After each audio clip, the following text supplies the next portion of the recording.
Right now is former acting assistant Treasury Secretary, former principal deputy solicitor and shareholder at Jordan Ramis PC, Gregory Zerzan. Gregory, thanks very much for being here. Tell me about the executive order. Initially, when that executive order was signed, the crypto market rallied. You're an outlier on this, saying that this is a disaster for the industry. What do you think? Well, good morning, Maria. Thank you for having me. It's incredible, really. I think the industry is trying to put a good face on it because the order literally calls crypto a risk for everything from human rights to climate change to criminal enterprises. The only thing they didn't blame on crypto was COVID-19.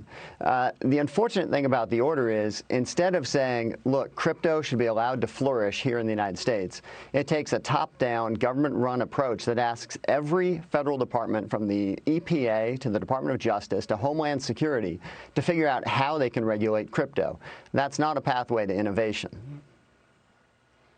So what do you think is going to be the solution then? I mean, how will the White House deal with a potential digital currency? Is that where this is going?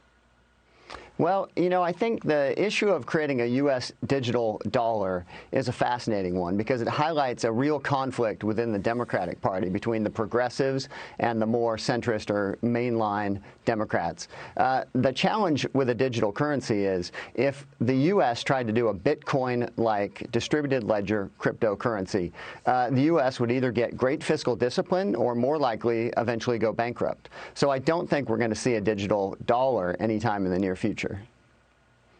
So what about this Senate Banking Committee hearing? They will hold a hearing on understanding the role of digital assets in illicit finance on Thursday. Can crypto be used for illicit finance? Tell us about that.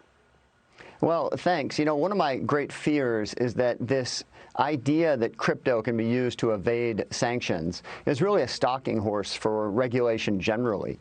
Crypto can be sanctioned under existing authorities. In fact, President Trump did so in 2019 when he banned the Venezuelan crypto dollar, the petro currency. So the existing authorities are already there. If the president wants to ban crypto transactions for sanctions purposes, it can be done, and it has been done.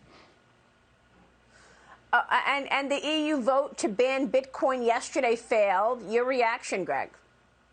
Yeah, you know, certainly a positive development that they didn't ban proof of work. But again, the danger with the European approach is the same danger in the executive order, which effectively it says you have to go to government and get permission before you can innovate. That's not the pathway to successful economies. That's not how we've traditionally worked here in the United States. And my great hope from the executive order is that Congress is not going to follow the suggestions that ultimately come out of it.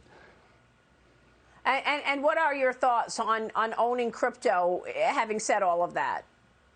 Yeah, you know, crypto is a fascinating technology. I think its promise has yet to be realized, and it won't be realized if we drown it in a sea of red tape. So crypto, fascinating. I would say watch this space, and, you know, as Americans, we have to hope that our government doesn't overregulate before it meets its promises.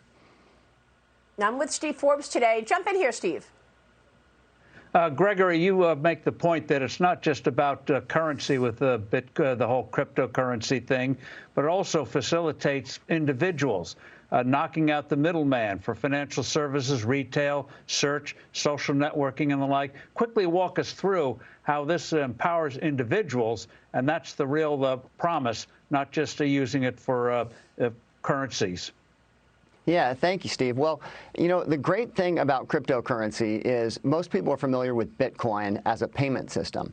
But the truth is cryptocurrency is simply how you make a distributed computer work. So cryptocurrency is effectively a mechanism that if I want to create Facebook or Twitter or a bank, but I want to do it online in a way that doesn't require me to go through some single company's servers, cryptocurrency allows me as an individual to do that.